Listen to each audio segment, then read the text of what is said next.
Bien, buenas tardes con todos.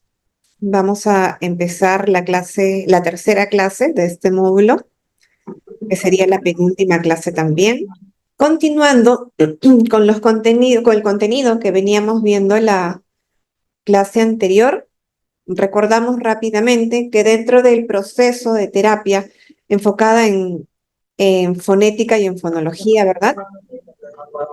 Se han venido dando diversas situaciones que, según la evidencia actual, ya no son recomendables, ya no se deben utilizar porque no tienen ninguna evidencia científica. Es decir, que los estudios, las investigaciones que se han venido realizando nos arrojan que estas prácticas que ahora voy a mencionar no contribuyen a la mejora de los niños a Poner nivel, un cuchillo. a nivel de habla. Cuidado con sus audios, por favor. Entonces, em, sugiere también realizar otro tipo de tareas, que es lo que vamos a ver precisamente hoy. Dentro de estas actividades que son práctica común, que para esta terapia en particular no son recomendables, quizás para otro tipo de intervención sí pueda tener algún efecto positivo, pero esta terapia de lenguaje, terapia de habla, no se recomienda, son las tareas, por ejemplo, de masticación y deglución. ¿Qué tareas son aquellas que te indican que se está trabajando la masticación y la deglución? Por ejemplo, eh, esas actividades de darle al niño de masticar algún alimento consistente con la finalidad de que refuerce los músculos que están relacionados con esta actividad no se sugieren, ¿no? En ocasiones donde se recomienda, por ejemplo, que el niño mastique carne para que mejore el habla, no, no necesariamente es así, no está relacionado, ¿no? En Wow. esas actividades, por ejemplo, donde está relacionado a cómo pasar los alimentos, ¿no? Cómo manejar el bolo alimenticio dentro de la cavidad oral, tampoco son para ese tipo de tareas. En lo que son praxias orofaciales, son aquellas tareas que están relacionadas al movimiento de principalmente alguna estructura que intervenga en el habla. ¿Y qué se suele hacer en estas tareas? Por ejemplo, mover los labios o mover la lengua, ¿verdad? De formas diversas. Estas denominadas o comunes praxias orofaciales tampoco son recomendadas en la terapia. De igual manera, los ejercicios de fuerza y tono muscular, ¿no? Y esto tiene algunos preceptos importantes, como por ejemplo, en lo que se refiere a fuerza, la fuerza que se necesita para ciertos movimientos del habla no es elevada, no es mínima. Y el tono muscular muchas veces, en cuanto a tareas de medición, no se puede realizar de una manera objetiva. Más Entonces, cuidado de no no está recomendado. tocar los camaradas. Por otro lado, los ejercicios relacionados a la respiración, al tipo y modo de respiración, tampoco se trabajan dentro de esta terapia. Estas tareas de, eh, por ejemplo, inspirar y retener el aire para expandir la capacidad torácica en tu respiración, tampoco se deben realizar dentro de la terapia. Entonces vamos viendo que son varias actividades que muchas veces son comunes en la terapia. Estoy segura que la mayoría de aquí en algún momento, cuando ha googleado o quizás ha leído algún libro que ya puede haber sido un poco antiguo, ha encontrado quizás tareas de praxias dentro de la terapia. Estas no son recomendables. Sobre esto hay muchísima evidencia. Si ustedes entran y buscan en Internet artículos científicos sobre praxias orofaciales en terapia de habla o en terapia del lenguaje, van a ver que no se recomienda, ¿no? Entonces, eso no lo estoy inventando yo, es evidencia que existe desde hace bastantes años ya, y parte de la actualización es saber eso. Entonces, yo espero, el objetivo de hoy de esta clase es que ustedes saliendo de aquí investiguen por su parte. Yo también he adjuntado material que debe estar a disposición de ustedes ya. De igual manera, ustedes busquen en Internet y van a encontrar que hay muchísima evidencia de lo que estoy mencionando. Entonces, practicar praxis dentro de terapia no es recomendable. En la terapia actualizada, quienes vemos a un terapeuta que quiere trabajar el habla, quiere trabajar aspectos de dificultades fonológicas y ve a otro terapeuta que practica praxis, automáticamente estamos pensando en una persona que no tiene conocimiento actualizado. Entonces, es sumamente importante que ustedes conozcan sobre esto. Bien. Ahora, si no se hacen praxias porque las praxias no tienen una efectividad como tal, ¿qué es lo que tenemos que hacer en terapia? Eso es diverso. Vamos a ver hoy día algunas actividades que nos pueden ayudar. Entonces, como conclusión de esta parte, ¿no? Y de alguna manera para hacer un cierre de lo que vimos en la clase anterior, otras funciones motoras realizadas por el sistema orofacial no tienen relación con el desarrollo del habla. Por eso no deben estar implicadas en la terapia para trastornos de los sonidos del habla, pensando principalmente en estas dificultades a nivel fonológico. Bien. Y también fonético, cuando se trata de pronunciación de sonidos. Y cuando hablamos de em, funciones motoras realizadas por el sistema orofacial, nos estamos refiriendo a todo lo que he mencionado. ¿Cuáles son las funciones motoras? A lo que les indiqué, ¿no? A la masticación, la deglución, la succión, la respiración. Esas son las que no tienen una relación con el desarrollo del habla. ¿Alguna consulta en esta parte antes de continuar? Bien, parece que está todo claro. Entonces seguimos. ¿Qué debemos hacer en la terapia? Bien, ahora entrando ya a lo que es la terapia como tal, lo primero que tenemos que hacer antes de una terapia, y ya lo hemos mencionado, obviamente es una evaluación. Suponiendo que ya tenemos los resultados de una evaluación y queremos empezar la terapia, lo primero que uno siempre tiene que hacer es pensar en los objetivos de terapia. Entonces tenemos que tener bien en claro cuáles son los objetivos de terapia para ese niño, ¿verdad? O esa niña que está en consulta. Y los objetivos de terapia se van determinando también en este componente que nosotros estamos viendo, en estas tareas, en una jerarquía de objetivos. ¿A qué me refiero? Que nosotros, cuando tenemos un niño con dificultades de pronunciación, no podemos empezar a trabajar en cualquier nivel, ¿ok? Hay niveles que tenemos que ir siguiendo dependiendo de la dificultad que presente nuestro usuario. Por ejemplo, primero debemos empezar a trabajar a nivel de sonidos y eso nos da un indicador también de que debemos ajustar las tareas de la terapia a cierto nivel, ¿no? Porque van subiendo los niveles. Cuando hablo de sonido, y vamos a ponernos en este caso que es muy común de los niños que tienen dificultades, por ejemplo, para pronunciar la R. Si yo tengo un niño que no me pronuncia la R, ¿ok? O que quizás comenzó a pronunciarla, pero no la utiliza de manera consistente, pensando en una dificultad fonológica. Yo no puedo sentar a este niño y comenzar de pronto a hacer trabalenguas con él, ¿no? Tres tristes tigres comen trigo en un trigal, creo que es, ¿no? No puedo empezar a hacer eso. ¿Por qué? Porque si pensamos en la tarea de trabalenguas, primero estoy hablando a nivel de varias oraciones, tres tristes tigres, ¿no? O sea, es una oración completa. Y esa oración, al haber tantas palabras secuenciadas, tiene una complejidad mayor a que si yo trabajara solamente con una palabra. Por ejemplo, con la palabra tres, ¿no? Un grupo consonántico central. Y si yo trabajara a nivel de palabras tres, por otro lado, no sé, catre, trigo, truza, o sea, es distinta. La complejidad es menor a que si yo trabajo en una oración más compleja.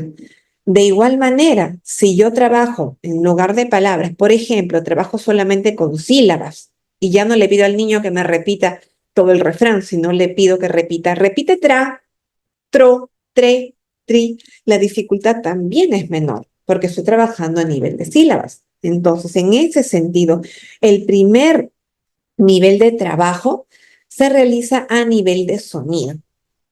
Regresando al ejemplo original, si estoy pensando en trabajar la R, mi primer objetivo inicial será que el niño me pronuncie el sonido R a nivel aislado, a nivel de sonido.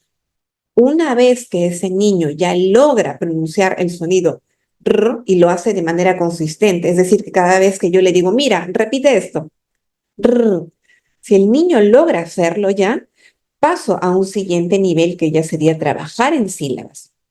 A ese sonido R le comenzaría a agregar las vocales para trabajar en sílabas y ya le pediría al niño, repite ra, y el niño repetiría ra. Ahora re, ¿no? Repite ro, ri, ru. y pasaría a nivel de sílabas. Una vez que ya logra hacer eso, esa imitación consistente a nivel de sílabas, pasaría yo a nivel de palabras. Las palabras también dentro de ellas tienen cierta tipología.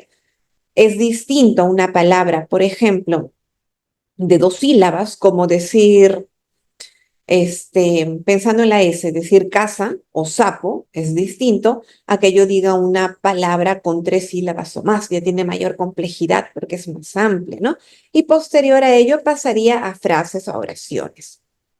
Entonces, esto es importante tener en cuenta en la terapia, ya fijar sus objetivos, empezar a nivel de sonido, pasar a sílabas, luego a palabras y luego a frases. Y cuando vamos haciendo este cambio de objetivos es que vamos viendo precisamente esa particularidad que tiene cada niño. Va a haber niños que de repente tú empiezas con sonido y lo hacen ahí mismo, en la misma sesión, y ya de una vez pasas a trabajar con sílabas de manera inmediata. Igual, comienzas a trabajar con sílabas y logras repetirlo, no se demora. Llega a palabras y quizás allí en palabras se demore un poquito en estabilizar el sonido. Donde tenga la mayor dificultad o el mayor reto, donde se tome más tiempo en sesión, de repente el nivel de oraciones, de frases, ¿no? Mientras que va a haber otros niños que tú estás trabajando a nivel de sonido y le cuesta mucho poder interiorizar ese sonido para pasar a sílabas. Y se demoran. Es allí donde vemos que cada niño evoluciona diferente. ¿De qué va a depender? De las características del niño, características propias como persona. Hay niños que son más maduros, ¿no? A nivel general, ¿no? Sientas un niño, todos los niños son inquietos, ¿verdad? Por su propia naturaleza, pero hay niños que cuando tú le ajustas y sabe que tiene que hacer una actividad, se sienta, ¿no? Repite contigo, está atento, te mira. Hay otros niños que no, que sus características son distintas, están más desatentos, se mueven a cada rato de las sillas, se paran, se sientan, están cogiendo las cosas que hay en consulta, ¿verdad? Voltean a mirar si algo sonó, hay más, su dispersión es más grande, ¿verdad? A veces son un poquito más desatentos quizás, entonces eso también influye en cómo avanza el niño, en cómo aprende, qué tan rápido aprende.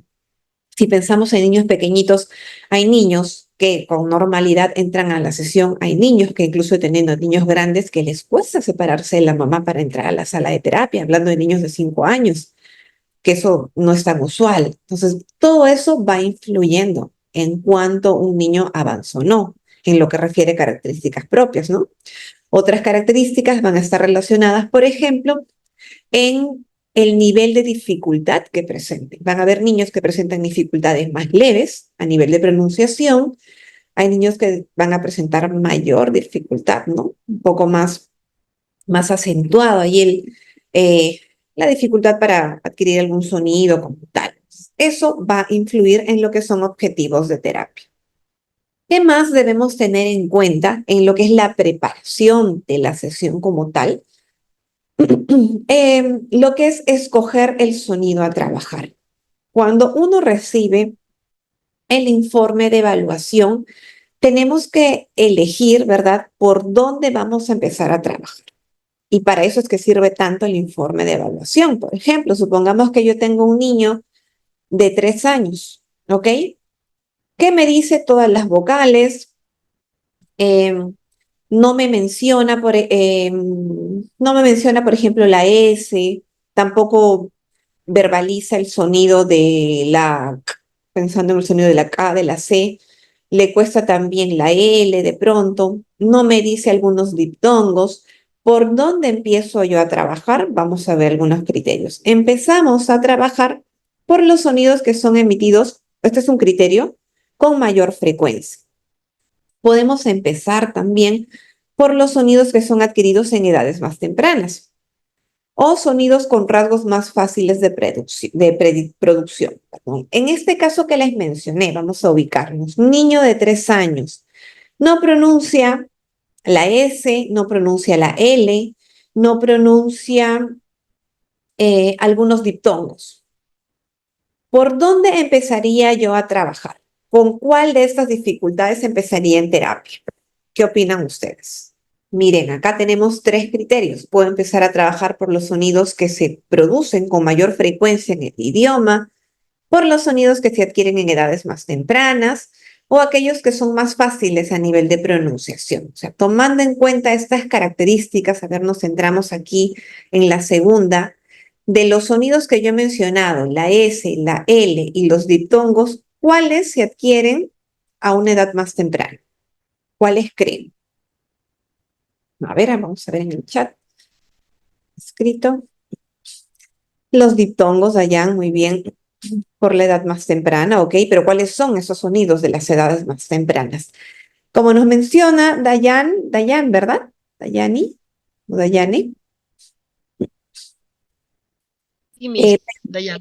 Dayan, ok. Pensando, por ejemplo, en lo que se adquiere en edades más tempranas serían los diptongos, porque están más cercanos a las vocales. Y cuando pensamos, ¿qué nos dice la tabla? Que yo les adjunté una tabla, ¿recuerdan? A nivel de adquisición tenemos, por ejemplo, los diptongos y también algunos, la mayoría de sonidos consonánticos. Ahora, estos sonidos consonánticos como tales, también hay algunos que se adquieren antes que otros. Pensamos en los bilabiales, primero se adquieren la M, la P, la B. Luego pensamos, por ejemplo, en la S. La L, si bien es cierto, es un sonido que se adquiere a los 3 años, se adquiere después, usualmente, de haber adquirido los bilabiales, los sonidos que llaman sonido. Entonces, pensando en eso, ¿verdad?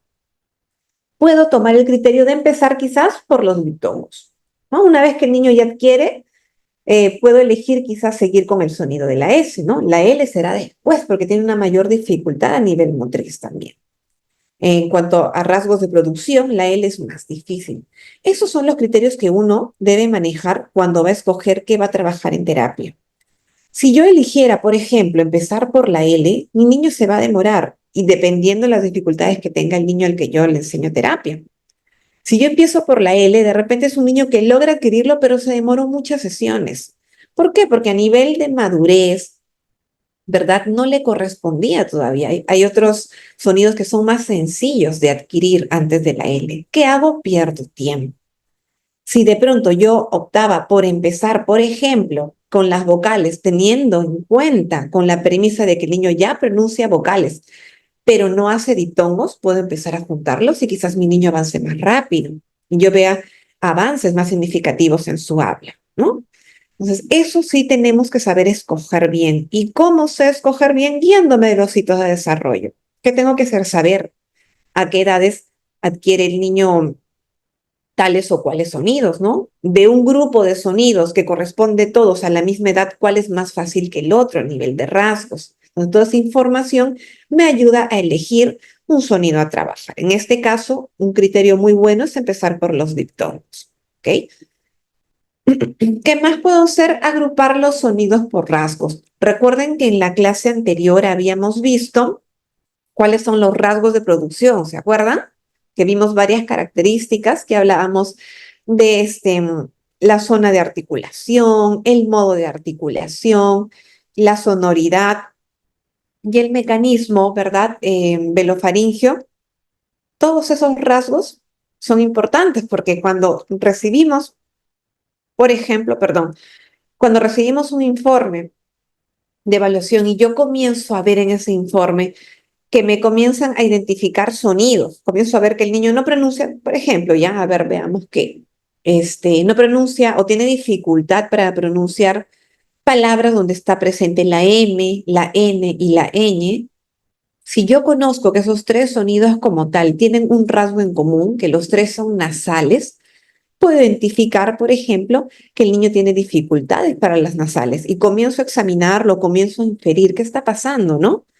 El sonido, qué está ocurriendo, dónde coloca la lengua, cómo sale el aire y veo quizás que hay un patrón de error por el cual puedo intervenir para hacer una intervención más precisa, más adecuada.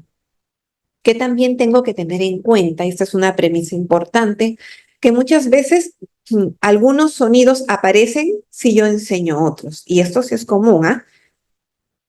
Pensando en un niño que tiene dificultades para pronunciar las fricativas, ¿cuáles son las fricativas? A ver, ¿se acuerdan?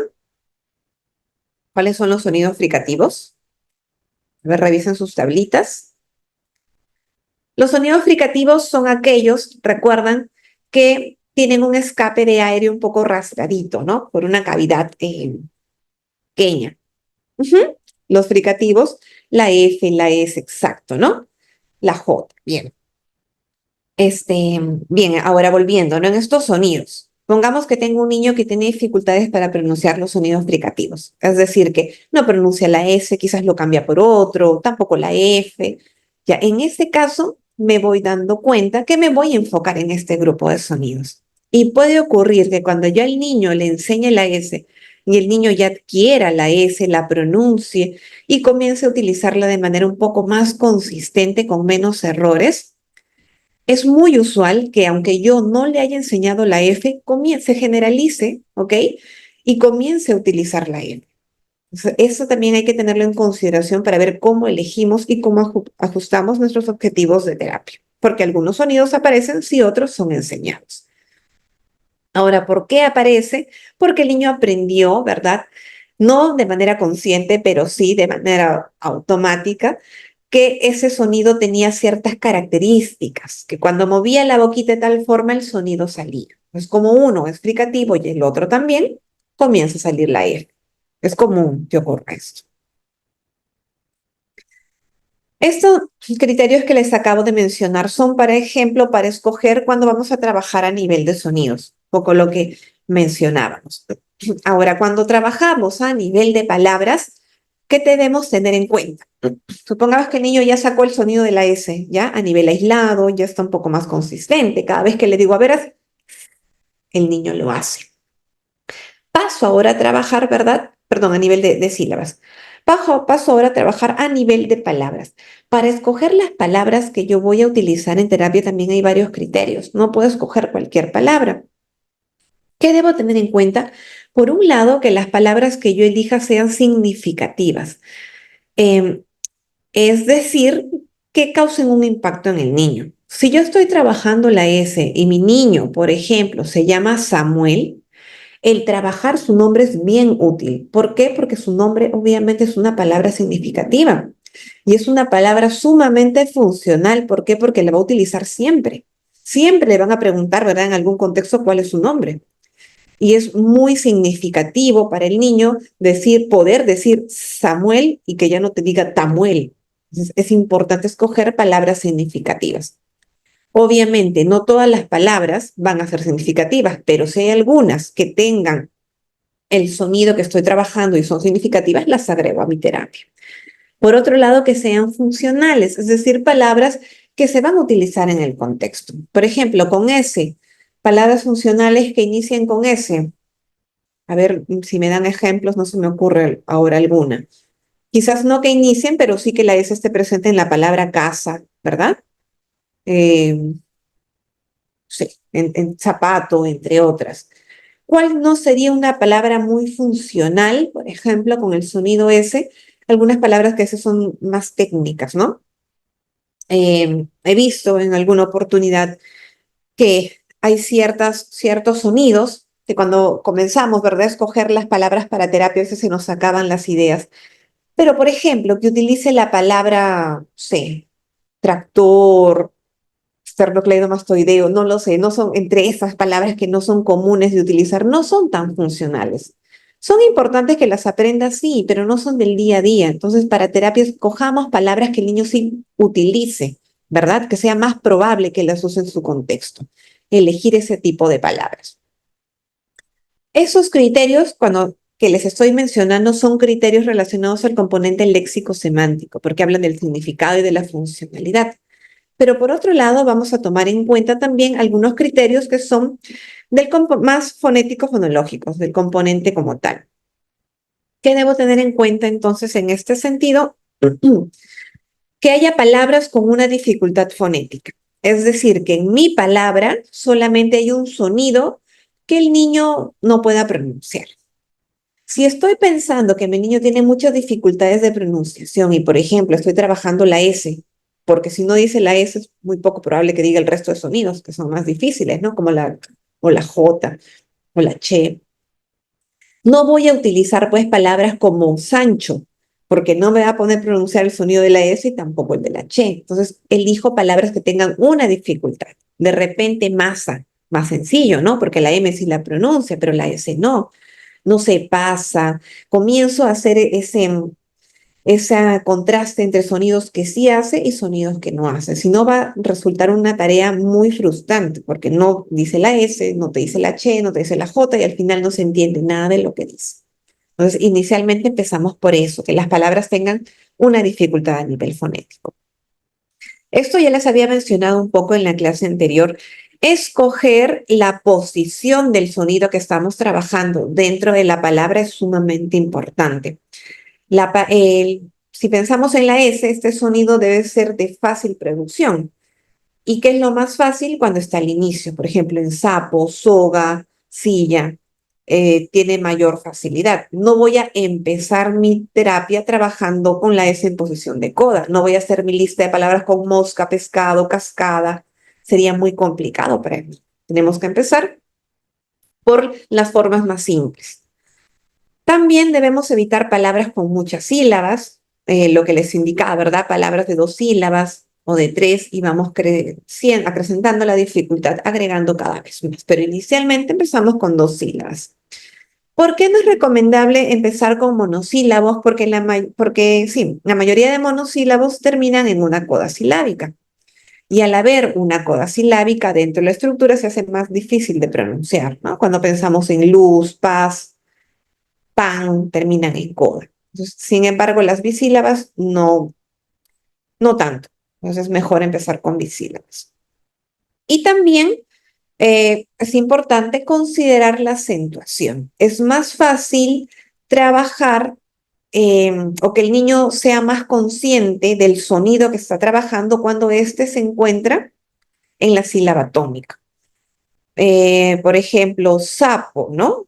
La fuerza de voz está en sa. Entonces, eso también no es determinante, pero sí es una consideración importante, sobre todo cuando el niño presenta mayores dificultades.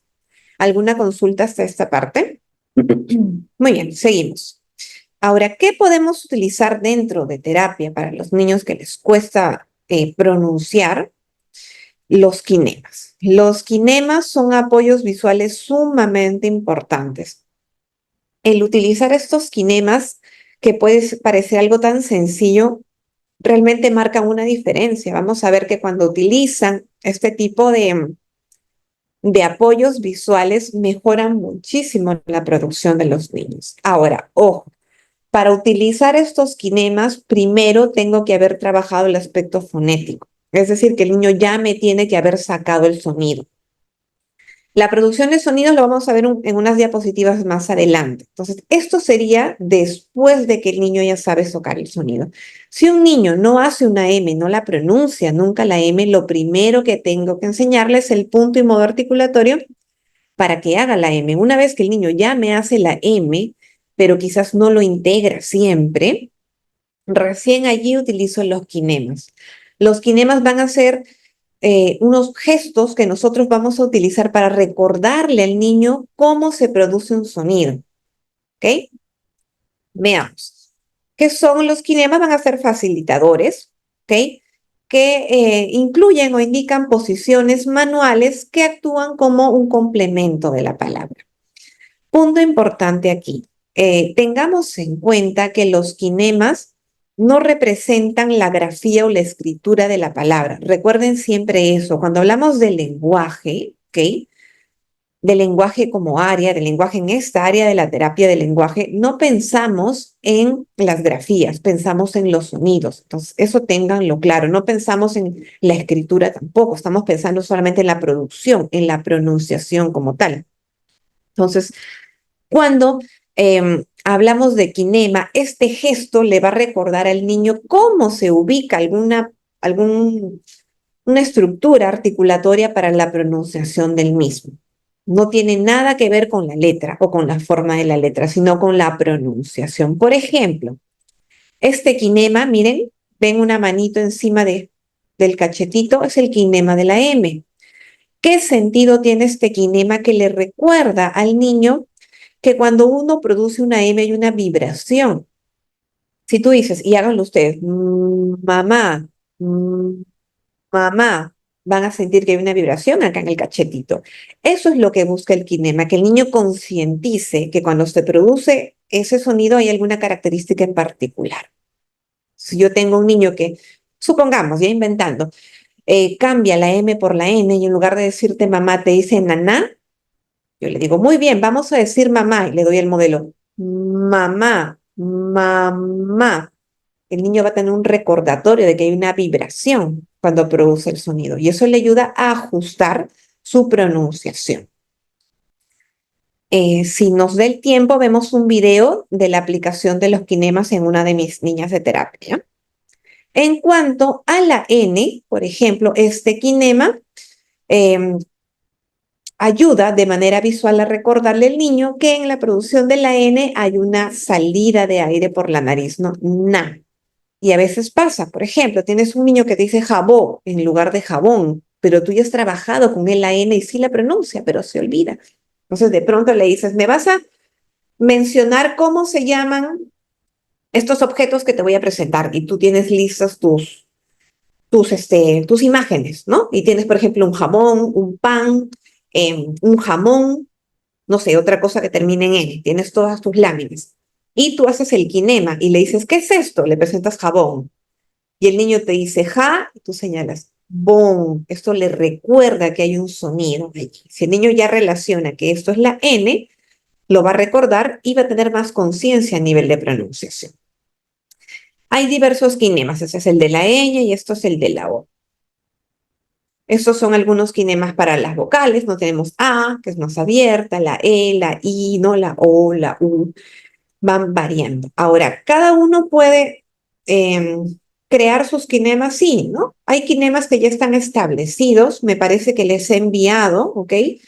Hay unas imágenes de todos los sonidos de nuestro idioma. Si no están, ¿ok?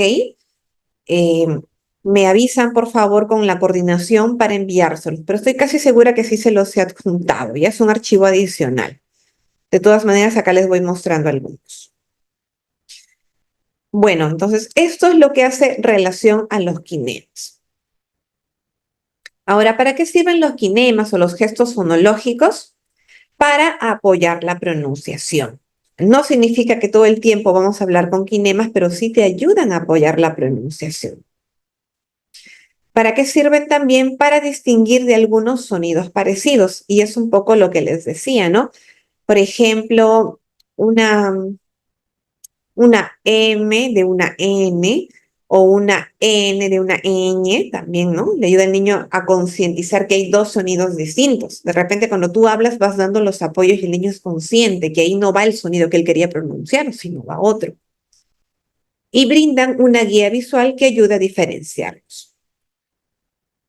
¿Por qué son importantes? Porque son fáciles de utilizar y son sumamente efectivos. Si alguien no los ha utilizado y esto les parece algo muy simple, créanme que hace cambios muy importantes. Comiencen a utilizarlos y van a ver cómo los chicos realmente comienzan a concientizar y a interiorizar que los sonidos tienen ciertas diferencias. Voy a proyectar este video, me corroboran si se ve y se escucha bien, ¿ok? Buenas a todos, soy Inmaculada Alcántara, la logopeda de los centros Nova School. En esta Sí se ve, ¿verdad? ¿Se escucha? Doy por entendido que sí y continúo entonces. ocasión vengo a explicarles cuáles son los gestos que asociamos a los sonidos. Es muy importante que entiendan que los gestos van asociados a sonido, nunca a grafías. Ahora con los ejemplos lo verán más claro. Empecemos. Tenemos para la B y la V. Para za, zo, zu, ve, sí. Ojo aquí, nosotros tenemos ese sonido, ¿ok? En Perú no hacemos distinción entre la Z y la S. Por ende, no correspondería que nosotros utilicemos estos fonemas. Solamente utilizaríamos el que corresponde al sonido S, ¿verdad? Tanto para la Z como para la S. Para ca, co, cu, que, ki. Para la letra D. Para la letra F. Para ja, jo, ju, je, ji. Para ga, go, gu, ge, gi. Para la letra L. Con dos dedos. Para la letra L e Y. Para la letra M. Para la letra N. Para la ñ. Para la P. Tanto para la fuerte como para la suave. Para la S y para la T. Pues aquí están todos los gestos que utilizamos. Ahora vamos a hacer algunos ejemplos. Por ejemplo, si en infantil, cuando están las señas en su clase, están buscando palabras que empiecen por el sonido diremos mantel o mesa o miércoles.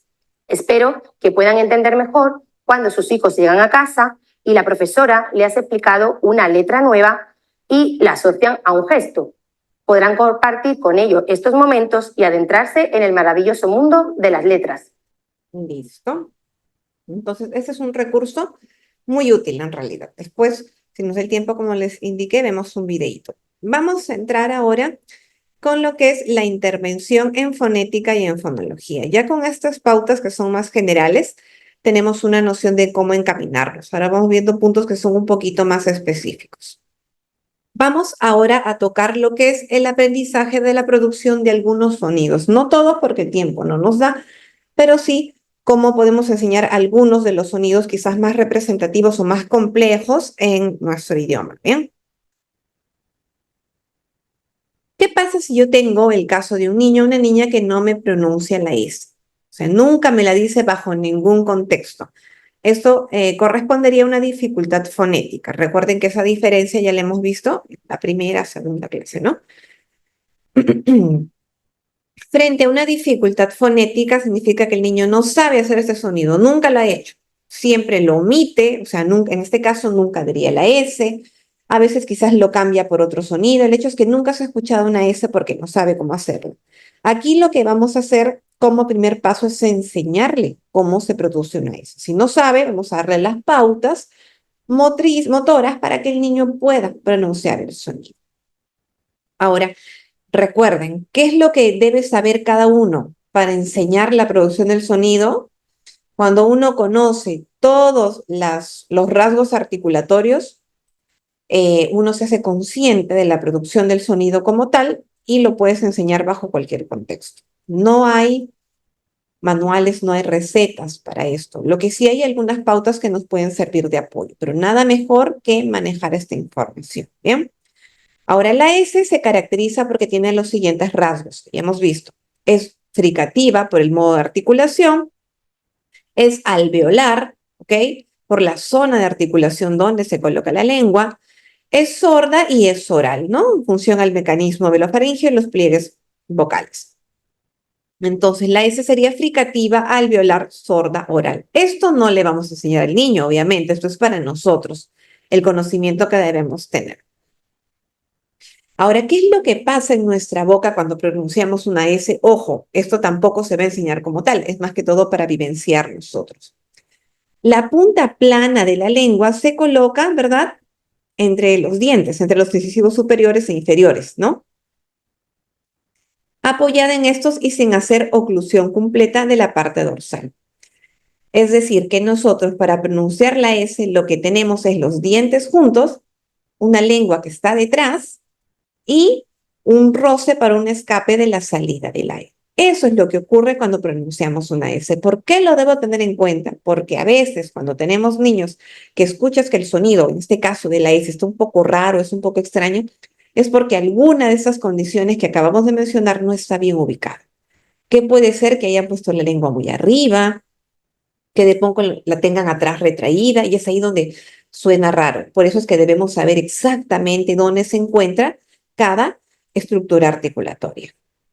¿Qué se recomienda también? Que cuando empezamos a enseñar esto, sí es importante, sí recomiendo que presenten una hojita de pronto donde está una descripción como esta que saca en la diapositiva. ¿Por qué? Porque sirve de apoyo, ¿no? Los papás van a leer, van a ubicarse un poco en el contexto o a veces también cuando el niño está trabajando con más de un terapeuta, ocurre, ¿verdad?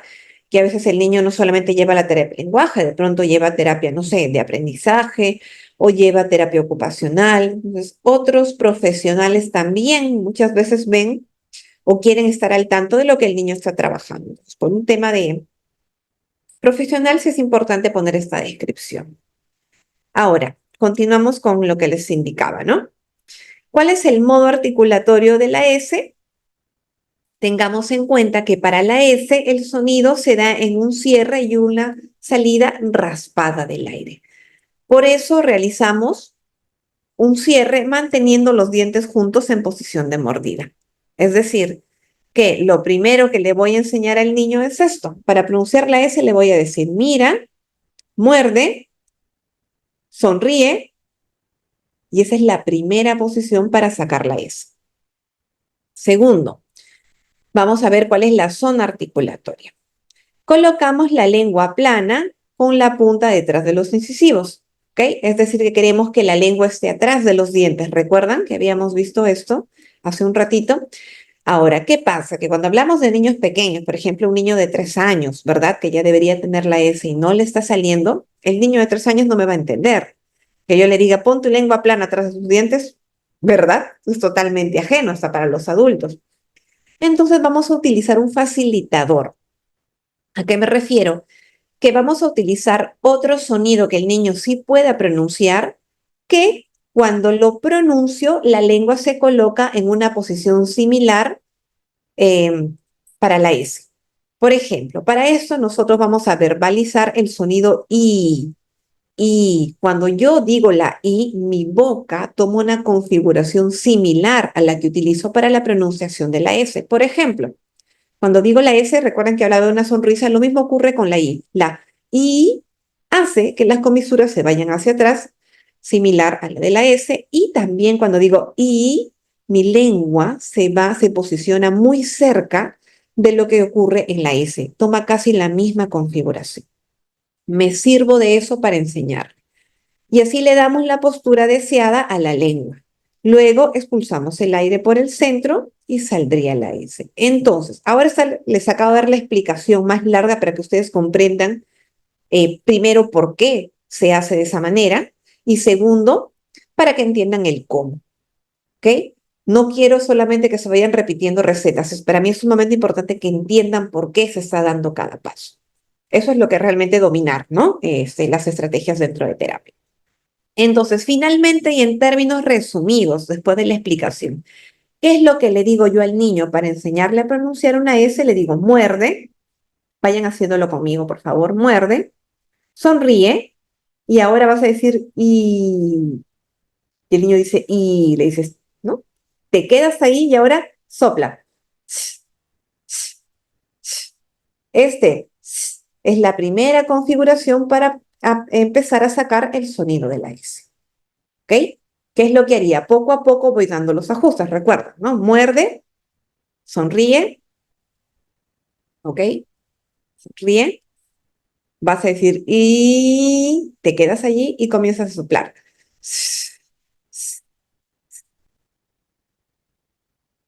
Este ya es un sonido S a nivel aislado, que es el primer objetivo de terapia. Es así como saco el sonido de la S a nivel aislado. ¿Se entendió hasta esta parte? ¿Alguna consulta?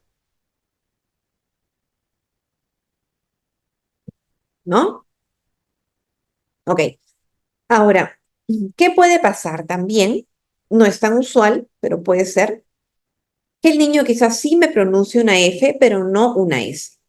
Aquí también puedo, si el niño en su repertorio sí tiene el sonido de la F, me puedo agenciar de esto para la pronunciación. ¿Qué le diría? Se inicia produciendo el sonido de la F de manera prolongada. Es decir, que tendría que ser, ¿verdad? De manera prolongada. Luego, con cuidado, obviamente con mis guantes, tengo acá, pero con todos los requerimientos, con mis guantes, con mis facilitadores, mis bajalenguas, yo voy ubicando, ¿no? Con cuidado voy retirando el labio inferior de los incisivos, dándole lugar a la producción de una S. ¿Por qué? Porque el modo es similar, ¿verdad? Entonces, iniciamos pronunciando una F y voy acá configurando para que los labios tengan una posición normal. Sería.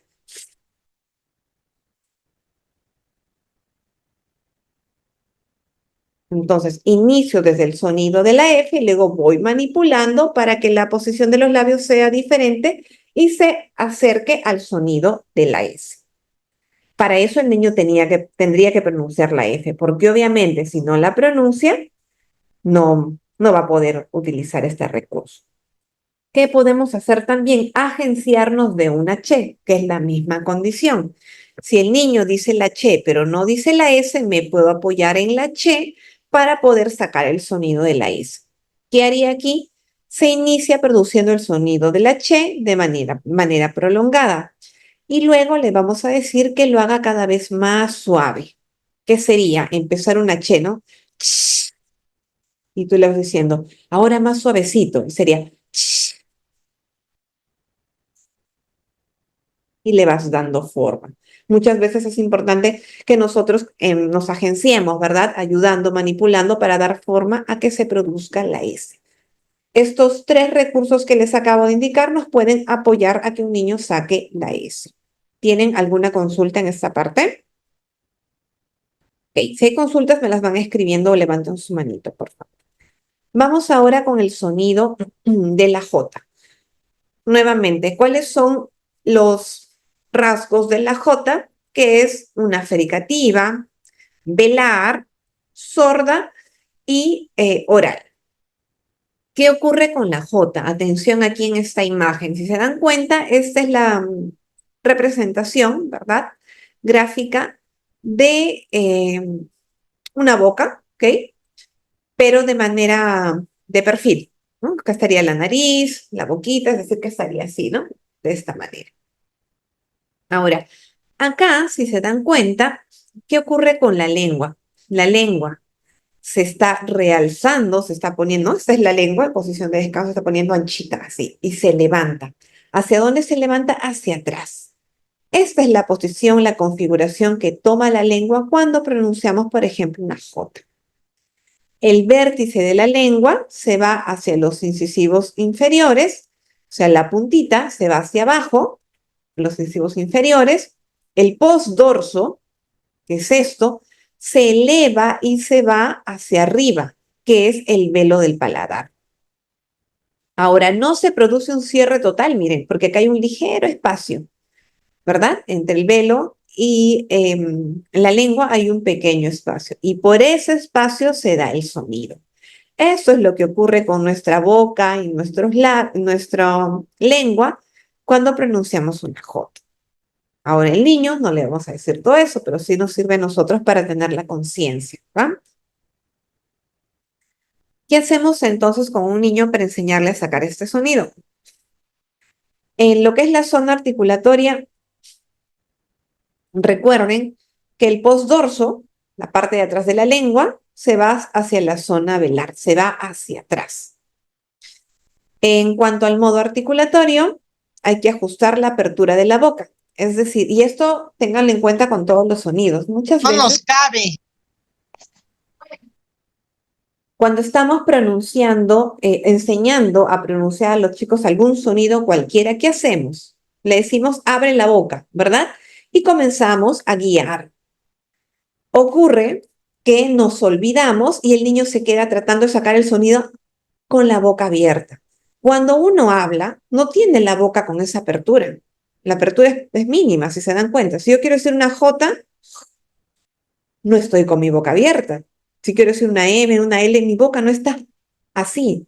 Pero cuando estamos enseñándole o ayudándole a mover la lengua en alguna estructura, sí necesitamos que el niño tenga la boca abierta para poder guiarle. No se olviden que después de la guía siempre ajustamos, ¿ok? La apertura no debe ser tan grande, si no el sonido no le sale. Y ya configuraste, diste el apoyo y le recuerdas cerrar, ¿no? O sea, bajar un poco esa apertura porque no es necesaria que sea tan amplia. ¿Qué más? En la acción del mecanismo velofaringeo colocamos las manos en el cuello para corroborar que no vibran y emitimos el sonido de la J. Estos puntos son importantes, ¿ya? Si se nos pasa alguno, a veces no hay tanta conciencia. Entonces es importante que el niño vivencie, que él puede llevar su lengua hacia atrás, ¿verdad? Que la boca no está tan abierta cuando hacemos una J, en realidad está más o menos cerrada, y que no hay una vibración cuando haces la J. Cuando digo, no vibra como cuando digo ga. Cuando digo ga, sí hay una vibración, pero en la J no la hay. Entonces, ese contraste es importante también que lo pueda vivenciar, que lo pueda sentir. Ahora, ¿cómo podemos hacerle al niño enseñarle a sacar una J de una manera más práctica y visual, teniendo en cuenta que son niños, a partir de un sonido onomatopéyico? Se inicia tomando como apoyo el sonido onomatopéyico que hace un león. ¿Cómo hace un león, chicas y chicos?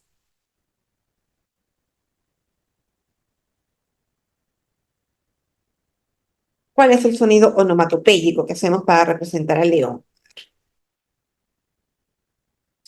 ¿Ok? ¿Ya? Grun, ¿ok? Pero en realidad pensaba como un, ¿no? Este sonido que hacen a veces con los felinos, ¿ya? Entonces, para contextualizarlos. Ok, o un ja, claro, también, ¿no? Porque estamos trabajando con este sonido. Entonces, pensando en un, ¿verdad? ¿Qué es lo que vamos haciendo? Vamos eh, empezando por hacerlo un poco más intenso y luego vamos reduciéndole un poco esta intensidad.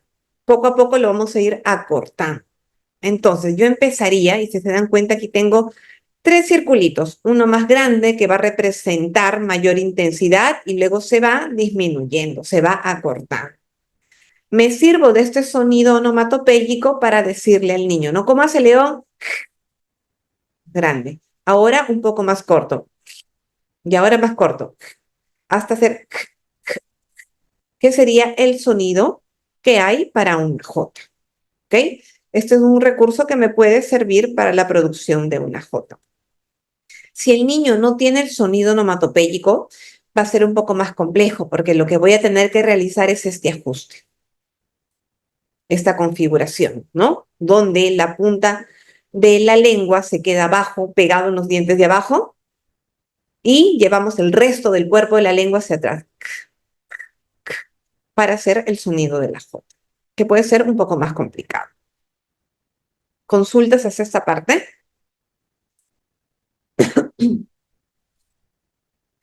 Seguimos.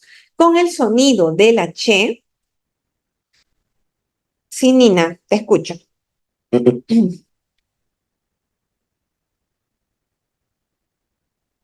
No, no hay consulta, de repente te entendí mal. Ah, escríbelo entonces, de repente. No, yo no tengo el mando aquí de la configuración.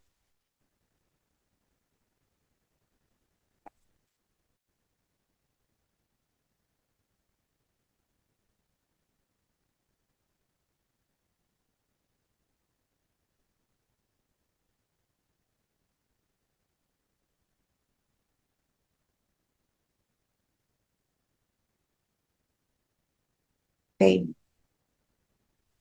¿Pudiste? ¿Pudiste abrir tu audio? Ok, ya, no hay problema. Pues entonces. Muy bien. Vamos entonces con la producción del H. ¿Qué características tiene este sonido? Que es africado, palatal, sordo y oral.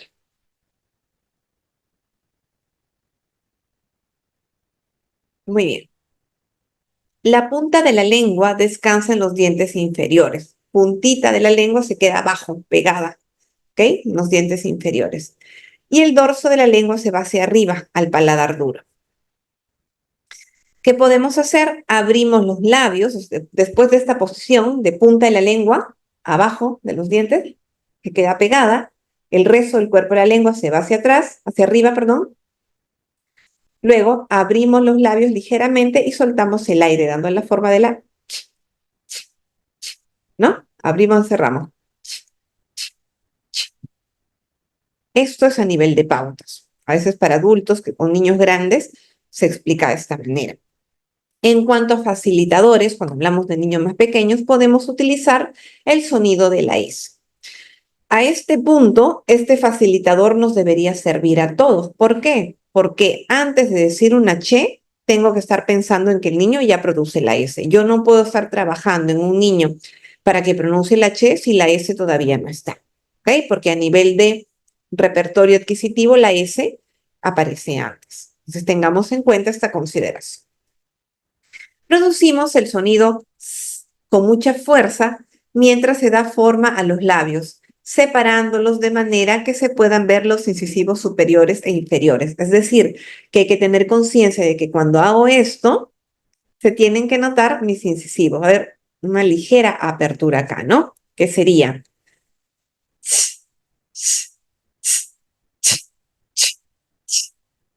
Es la diferencia entre una che y una... En una, mis incisivos no se notan, pero en una sí se nota. Entonces, tomando como punto de partida la S, puedo hacer eso. ¿Qué hago? Pronuncio la S con fuerza y elevo acá para que se note y dé forma, ¿no? Abro y cierro a partir de una S. Si no me funciona con esa pauta, puedo probar a partir del sonido ñ. Que es pronunciar la sílaba. Nos ayudamos de la sílaba ña, ¿ok? Y comenzamos a tapar la nariz. Esto que va a propiciar que el aire se escape por la cavidad oral con más fuerza. Al no poder salir por la nariz, se escapa por la cavidad oral y le da esta fuerza que necesita el sonido. A su vez, también quizás podemos ir presionando las mejillas para evitar que el aire salga por los lados, ¿no? Que sería como cha, cha, cha, cha. ¿Por qué? Porque esto va a ayudar a crear la fuerza. Al no poder decir el sonido ña, se va dando la fuerza. Nos podemos apoyar con esto, ¿no? No puedo hacerlo ambos a la vez, pero ustedes traten de vivenciarlo allí. Si tienen a alguien sobre quien practicar, practiquen esto, ¿ok? Es pronunciar la sílaba ña, lo vamos a repetir varias veces, tapar la nariz y vas dando esta ayuda, un ligero, perdón, apretón acá en las mejillas, ligero nada más para que el aire no se salga por los lados. La imitación de sonidos onomatopéyicos a la par de la estimulación propioceptiva ayuda a la concientización de cómo se produce el sonido. Por ejemplo, de pronto imitar un estornudo sobre una mano le va a dar al niño la capacidad de identificar que cuando hace chis, chis, hay una fuerza de aire, ¿verdad? Que se puede sentir en la palma de la mano. ¿Qué queremos hacer concientizar con esto? Que cuando hace la che, el escape del aire se da con fuerza, que es diferente a una s. ¿Okay? ¿Preguntas en esta parte?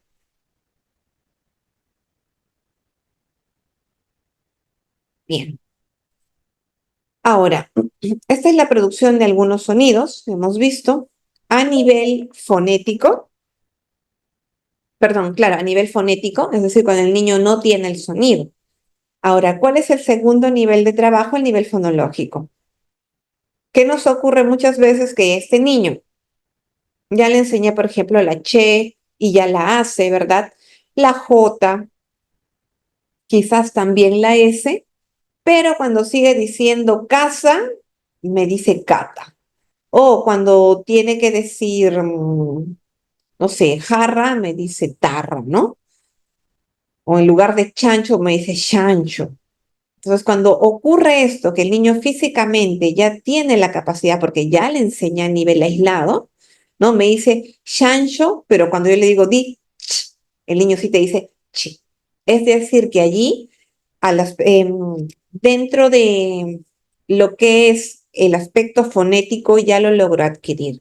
Falta que concientice y generalice el uso del sonido, que eso corresponde más ya al plano fonológico. Es decir, que tengo que trabajar en el aspecto fonológico.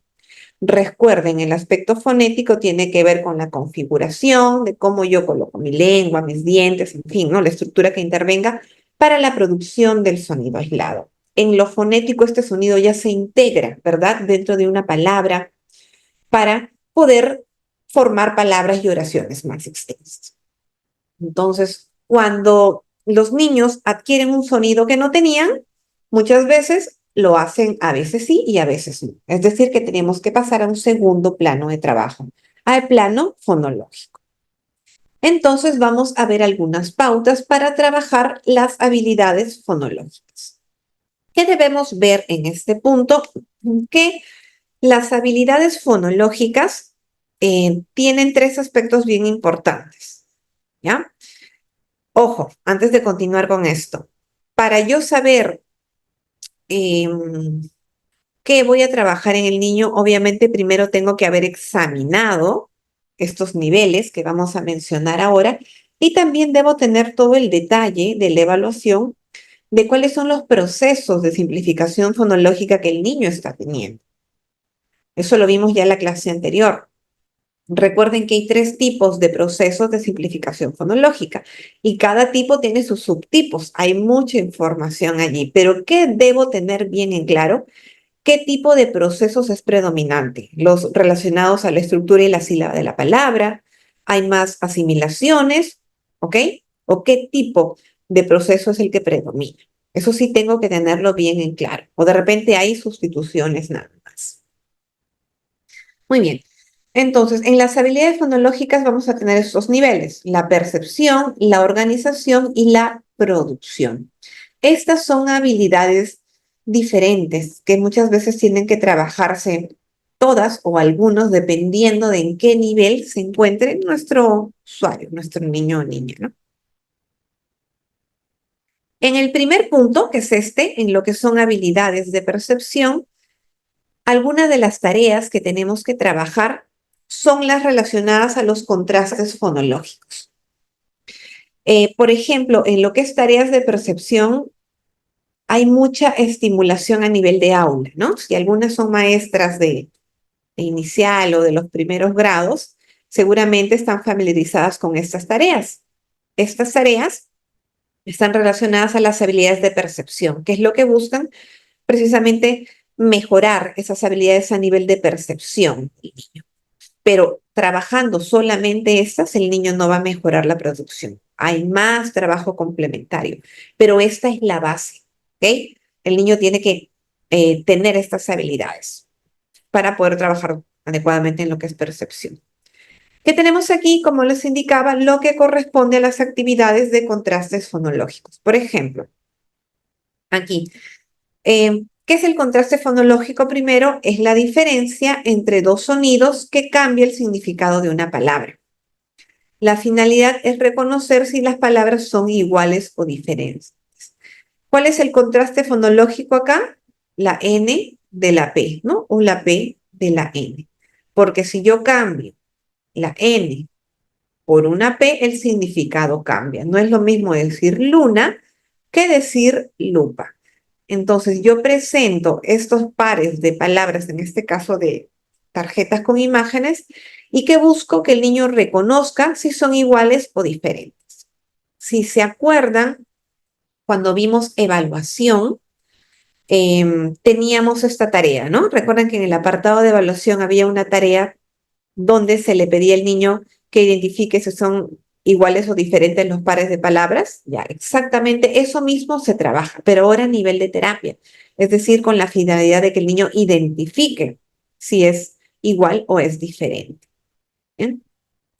Ahora, cuando hablo de la terapia, yo ya tengo que haber seleccionado los pares de palabras. No comienzo a trabajar con todos los pares de palabras que se me ocurran. Tengo que seleccionar dentro de mi intervención cuáles son esos pares de palabras que tienen un sonido en el cual el niño está fallando. Si mi niño no falla con la N y con la P, no tiene mucho sentido que yo trabaje estos contrastes de luna y lupa. Tendría que buscar o formar contrastes con palabras que tengan sonidos que al niño le está costando identificar o pronunciar adecuadamente. Eso sí es bien importante de fijar. ¿Alguna pregunta en esta parte? Un momentito, voy a traer el cargador, me dan un minuto. Entonces, en contrastes fonológicos, ¿qué más podemos hacer? Este es un primer momento donde trabajamos, por ejemplo, con lo que son las imágenes, ¿verdad? Presentamos dos cartillas, dos fichas, dos palabras a nivel visual, con imágenes. Este es un nivel más fácil o más sencillo en lo que es el reconocimiento de los contrastes fonológicos. ¿Por qué? Porque le estamos presentando al niño la imagen, ¿no? Entonces, a nivel de sentido común, es bastante claro identificar que el dibujo de la luna y de la lupa representan dos cosas diferentes. Pero subimos el nivel de dificultad y vamos a trabajar, por ejemplo, solamente con este tipo de fichas, donde la finalidad no es que el niño lea, porque en realidad ni siquiera se le muestra como tal. Lo que hacemos es coger, ¿no? Por ejemplo, yo tengo acá fichitas, no sé si se pueden ver, tengo fichitas. Ya, entonces yo cojo mis fichas y yo le leo al niño y le digo, ¿son iguales o diferentes? Y comienzo a leer. Por ejemplo, bata y vaca, ¿igual o diferente? El niño me tiene que responder diferente, ¿no? Boca y foca, ¿igual o diferente? Tiene que responder, ¿no? Gota y gota, borra y gorra.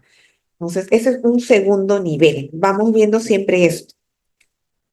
Luego, tengo otra actividad donde yo ya le voy a presentar las imágenes, pero le voy a decir al niño que señale.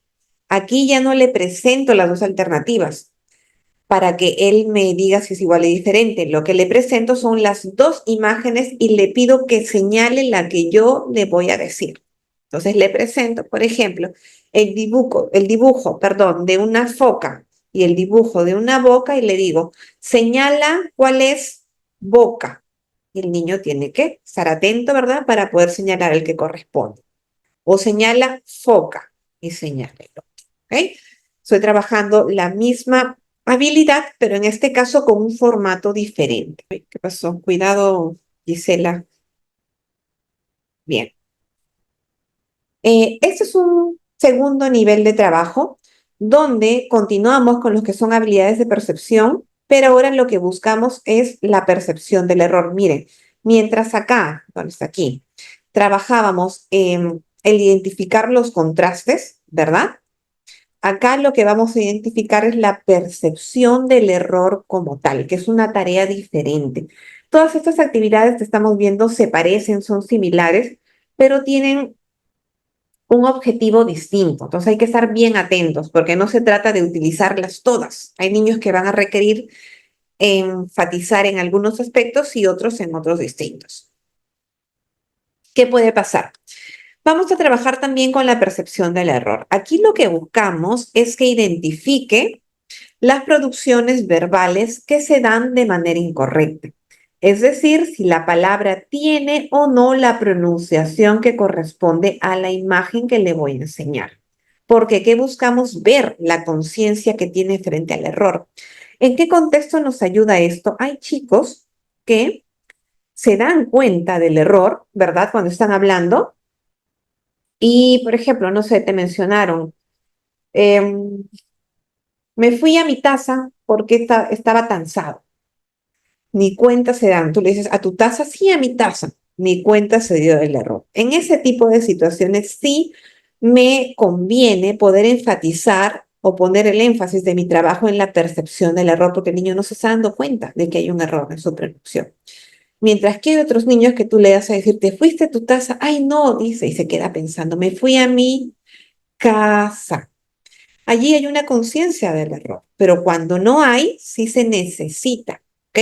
De una manera pedagógica, ¿verdad? De una manera con lineamientos ajustados dentro de la terapia. Pues no le voy a estar diciendo, está mal, porque no es pedagógico, no es adecuado, pero estructuradamente sí tiene una funcionalidad y un sentido.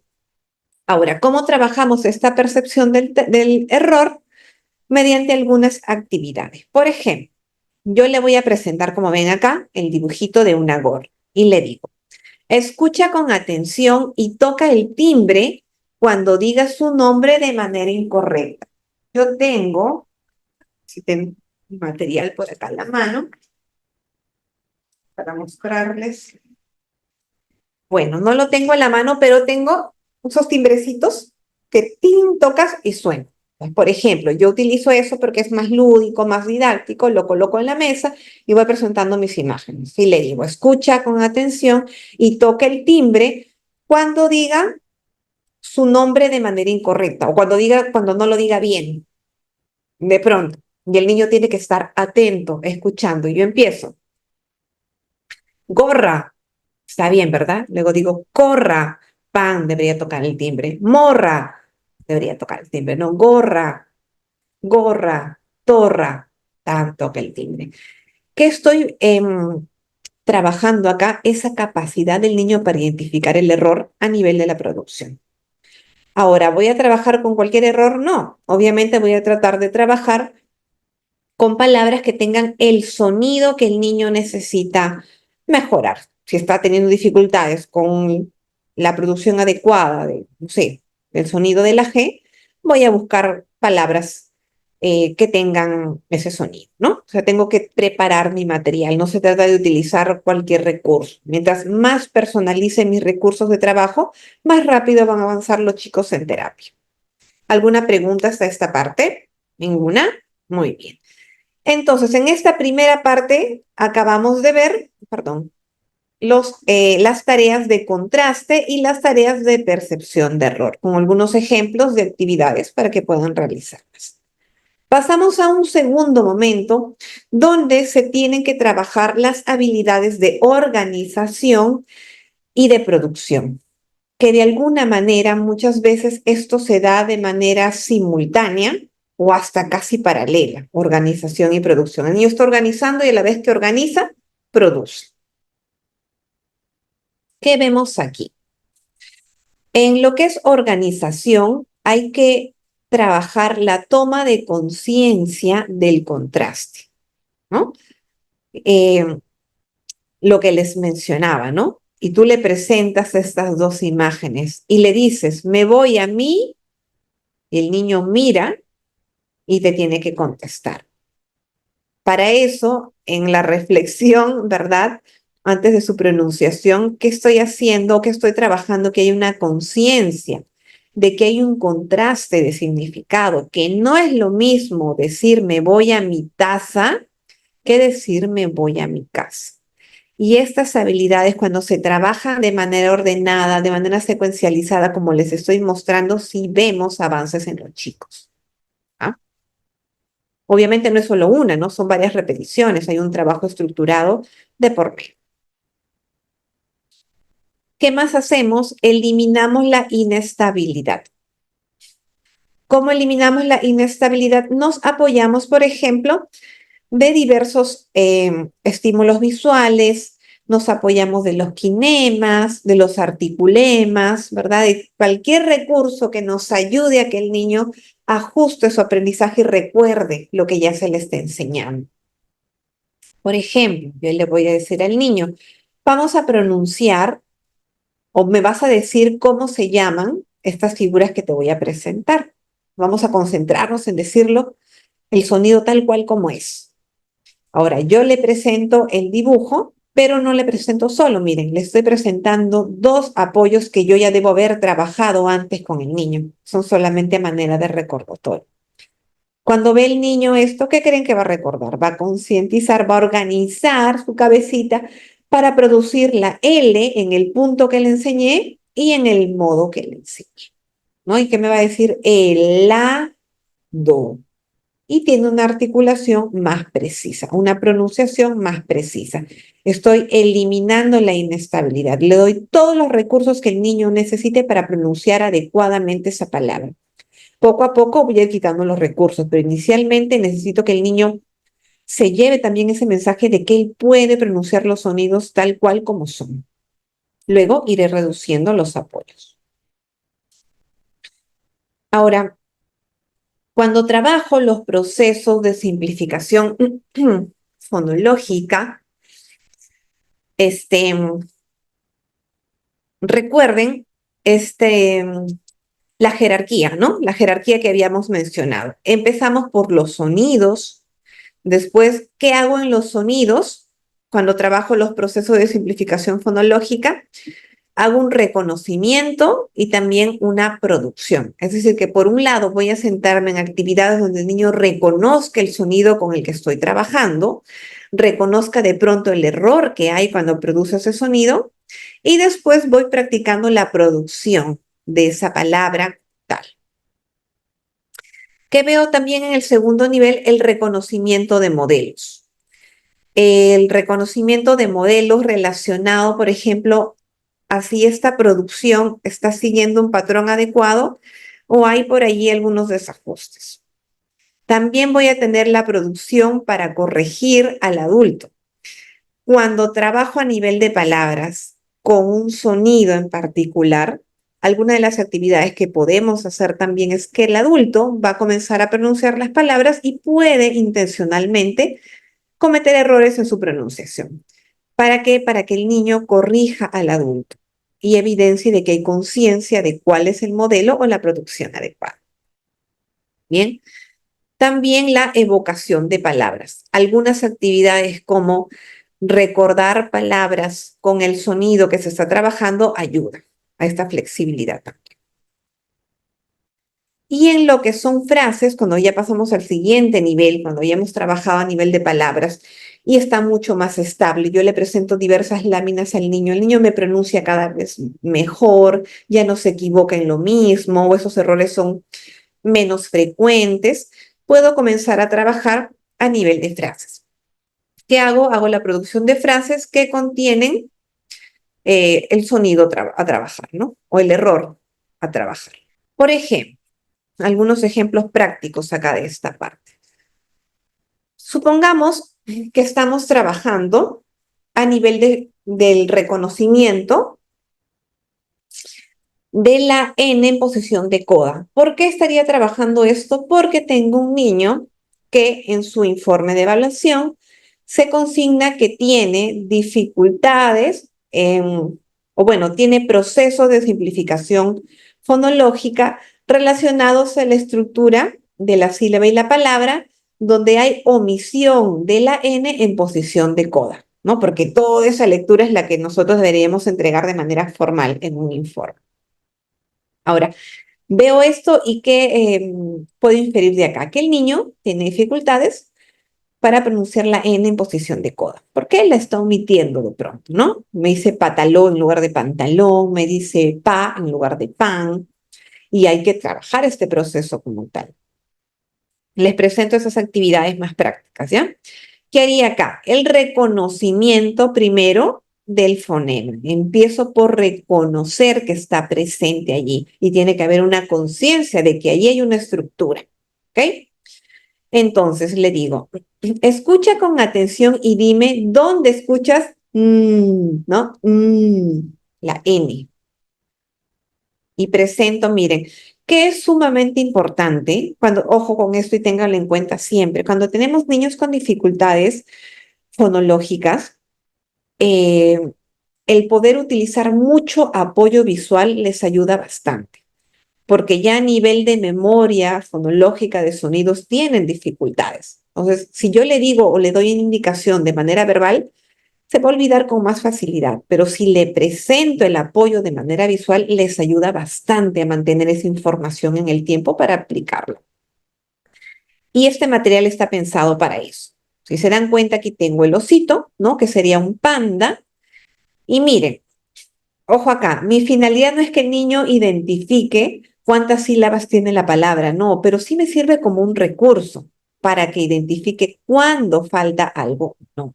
Entonces, no es que yo esté enseñando cuántas sílabas tiene cada palabra, pero sí es un recurso que me apoya y me ayuda para mi finalidad, que es reconocer que hay una estructura aquí. Por ejemplo, si yo digo panda, aquí, no sé por qué se han cambiado los colores. Les cuento que lo que está de azul estaba en blanco. Entonces, acá debería estar, a ver un ratito. Mejor lo voy a poner como tal para que no. Cuando yo le muestro a mi niño, a mi niña, estas imágenes y le enseño esto, voy haciendo o dando los apoyos para que el niño comprenda que cuando yo le digo pan, da, primero es que esa palabra tiene dos estructuras y que en la primera que está pintadita está la N presente. Pan, da. ¿Qué estoy ayudándole con esto? A hacer el reconocimiento del sonido que estoy trabajando, que hay un sonido y que está presente. En el siguiente, por ejemplo, melón y me apoyo de mis quinemas. Es decir, que ese sonido de la N está presente en este caso acá y justo está pintadito. Igual acá, pan, ta, lon. La N, el sonido que el niño me está omitiendo, le ayudo a tomar conciencia de que está presente dentro de la palabra. Continúo acá, por ejemplo. Que puedo apoyarme también con algunas imágenes, ¿no?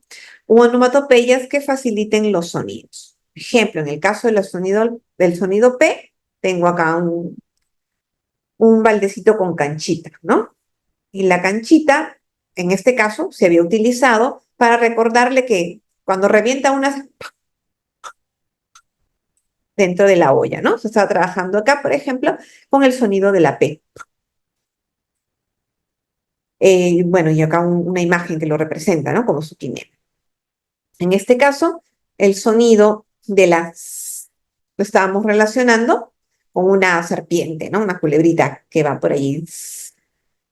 Entonces son recursos a nivel visual, ¿no? Para ayudarle al niño a recordar que el sonido está ahí presente.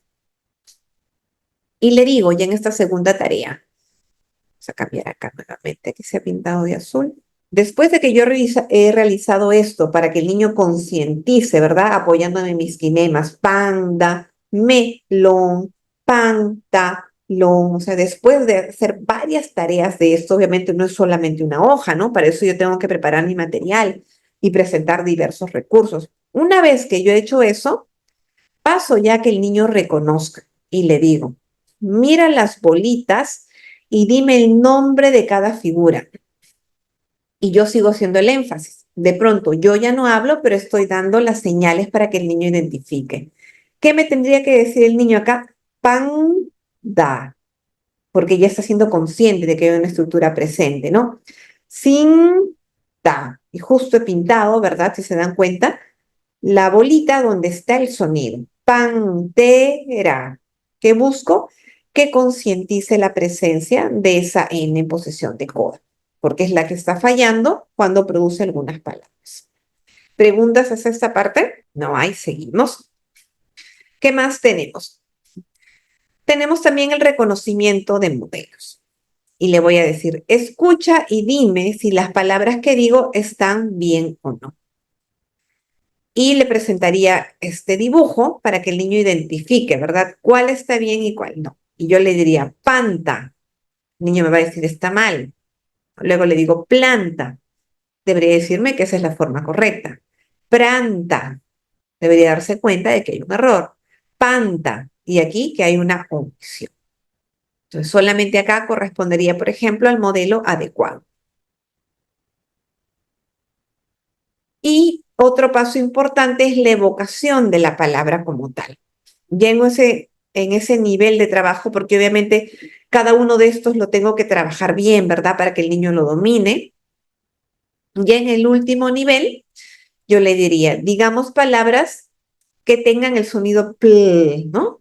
O puedo escoger a nivel de sílaba, quizás el sonido pla, el sonido, no sé, ple, plo, voy escogiendo.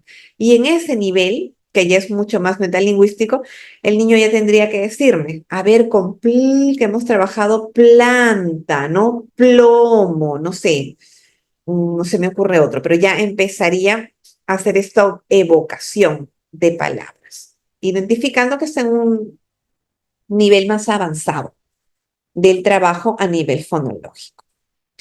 Y bueno, estas son algunas de las pautas que podemos seguir dentro de la intervención. Me olvidé, acá hay 3 aspectos más para que los tengan en cuenta. ¿Qué más debemos aplicar como recurso? Recuerden también cuando estamos trabajando con palabras a nivel fonológico, el aplicar la segmentación. ¿En qué consiste la segmentación? En esto más o menos que acabamos de hacer aquí. Este apoyo visual que yo di de segmentar le ayuda muchísimo al niño, sobre todo cuando trabajamos con palabras grandes. Supongamos que yo estoy trabajando con lavadora. Voy a ponerle acá el mismo colorcito para no confundirnos.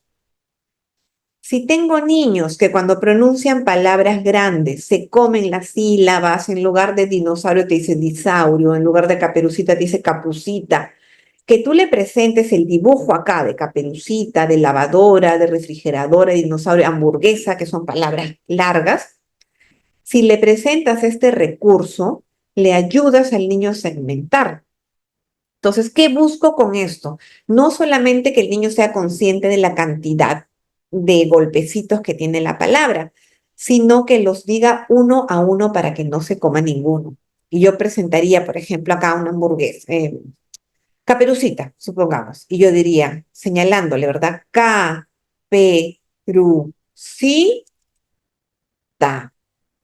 Y luego, esta sería la práctica, pues con caperucita y otras palabras más. Luego, cuando ya le pido al niño que practique, le voy a presentar sus diversos dibujos, hamburguesa, lavadora, refrigeradora, y con este mismo recurso le digo al niño que me diga, ¿qué es esto? Y el niño se va a guiar, va a ir pronunciando y va a saber cuándo está completo o no lo que dice. Y ellos van señalando ellos mismos, te dicen hamburguesa, se supone que este ya no iría, ¿no? Y se da cuenta que ya no le falta ningún segmento. Entonces, el realizar la segmentación también ayuda muchísimo, sobre todo cuando son palabras largas. ¿Qué más nos apoya? La lentificación. Y esto es bien importante. Que yo utilizo este símbolo, ¿ya? No es que sea universal, no es que exista como tal, me lo inventé yo, pero me sirve. O no sé si lo utilicen en algún otro lado, ¿no? Pero me es funcional. Les pongo una bolita de color rojo, que es lo que indica el inicio, y una rayita. Entonces, y pasa mucho cuando hay palabras largas, sobre todo cuando ya hemos avanzado en todos los procesos y están en esta adquisición de palabras o estructuras más amplias, pero lo dicen muy rápido o se demoran mucho, o llegan a este nivel en que ya me reconocen y me dicen refrigeradora, me dicen dinosaurio, me dicen palabras extensas, ya no se comen ninguna letra, pero ¿qué hacen? Están leyendo o te van a contar algo, sí, y fue el cumpleaños de mi amigo y me invitó una y hacen un alto y te dicen una hamburguesa. Entonces comienzan a segmentar. ¿Por qué? Porque es difícil y lo han aprendido de esa manera. Entonces, para darle más fluidez a esa estructura que han aprendido, que ya la hacen de manera correcta, pero la cortan mucho, me ayuda esto. La bolita es el punto de inicio y la barrita o la flecha es lo que nos ayuda a decirlo todo de manera larguita. Es decir, que yo juntaría esto con esto y me tendría que decir hamburguesa y ya le da más continuidad. Que es distinto que me digan, sí, me comí una hamburguesa, a que me digan, me comí una hamburguesa. Quizás un poco más lento, pero ya más continuo, con la fluidez que corresponde a la pronunciación. ¿Eh? Entonces tenemos la segmentación y tenemos también este recurso que nos ayuda a la continuidad. No lo tenía preparado acá, pero recuerden esta parte, continuidad. Entonces, estos recursos nos ayudan a que la pronunciación, cuando ya va a niveles de palabras más complejas, más extensas, le den la forma para que los chicos pronuncien de manera adecuada. ¿Ok? Muy bien. ¿Alguna consulta en esta parte? ¿No? ¿Todo claro? Muy bien. Tengo algunos recursos gratuitos. Esperen un momentito, por acá no perdí el Zoom. Aquí les estoy adjuntando. No sé si sale. Sí, ahí está, ¿no? El Facebook y el Instagram de mi página. Allí hay recursos gratuitos. Si quieren pueden entrar a la página web y hay algunos recursos para que los descarguen para su terapia. Es material que he hecho yo de mi elaboración, pero está de manera gratuita para que lo puedan descargar. Espero que les sea de utilidad. Muy bien. Allí me siguen las redes y pueden encontrar algunas cosas. Entonces, hasta esta parte estaríamos finalizando todo lo que corresponde al aspecto fonético y fonológico. ¿Tienen alguna consulta? Porque ya vamos a pasar ahora al tema de tartamudez. Acá ya estamos cerrando lo que es los puntos que hemos visto de evaluación e intervención en lo que corresponde a trastornos fonológicos. También les he dado algunas pautas acá en esta parte de la clase de la pronunciación de algunos sonidos. Ahora, nos falta, ¿no? O sea, hay mucho contenido más por tratar, pero tengan en cuenta que es importante estar capacitándose constantemente, ¿no? Uno no aprende todo en una sola formación, o sea, no hay forma. Yo hasta el día de hoy constantemente estoy llevando cursos. Cuando decidimos trabajar en el área de lenguaje es así, es estar capacitándonos constantemente. Entonces, sí hay muchas cosas por aprender todavía, pero ya tienen acá un aspecto bastante completo en realidad de por dónde seguir su línea de trabajo. Entonces, espero que estas pautas les hayan ayudado, pero tenemos que finalizar con esta parte para entrar a lo que corresponde al, al área de tartamudez. Entonces, si no hay dudas ni consultas, estoy cerrando esta parte y pasamos a tartamudez. Si tienen consultas, las pueden escribir todavía por el chat. Voy a abrir un recurso con el que vamos a trabajar hoy día. ¿Se ve allí? Sí, ¿verdad? Ok, ya terminamos entonces con el aspecto relacionado a componente fonético-fonológico, a los trastornos. Vamos a empezar ahora con lo que es tartamudez.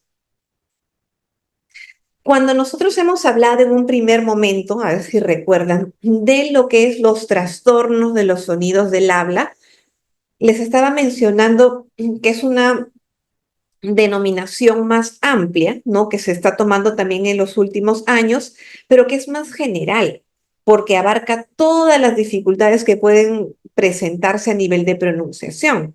Ahora, en esta primera parte nos hemos centrado en lo que se conocía más como trastornos fonológicos, esa dificultad del niño cuando logra sacar el sonido, pero no la integra, no lo utiliza de manera consistente, ya.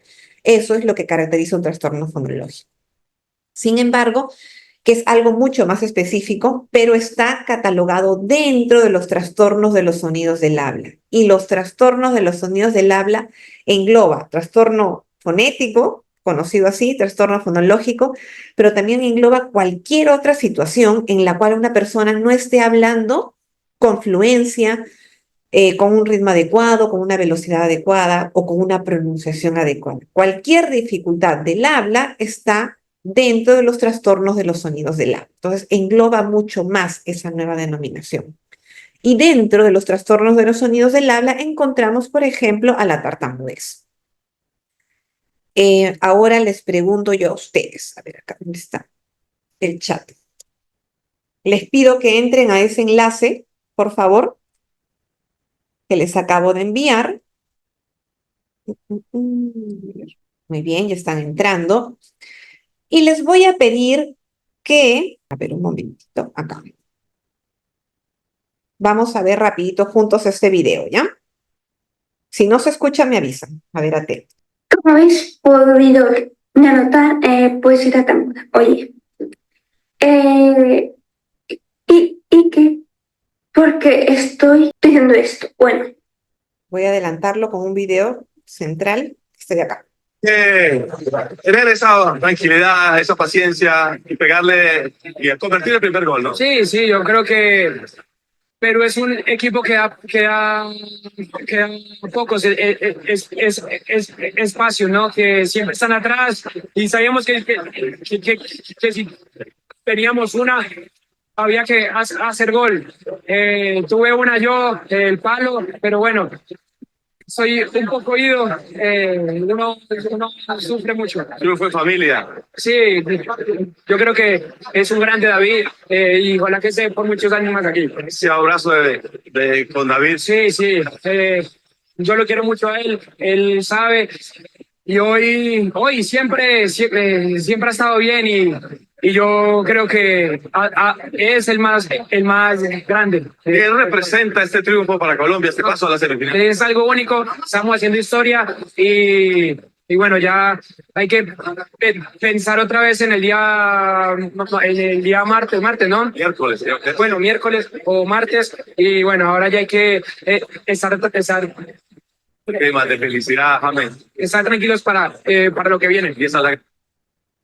Muy bien. Ahora que hemos visto este video, Pues ahora sí, con lo que hemos visto, me gustaría que ustedes me escriban lo que ustedes conocen o lo que ustedes creen que es tartamudez. Van a hacer una definición personal en función a su experiencia de vida, a lo que conocen, a lo que han visto, y si no conocen, a lo que creen, no hay problema.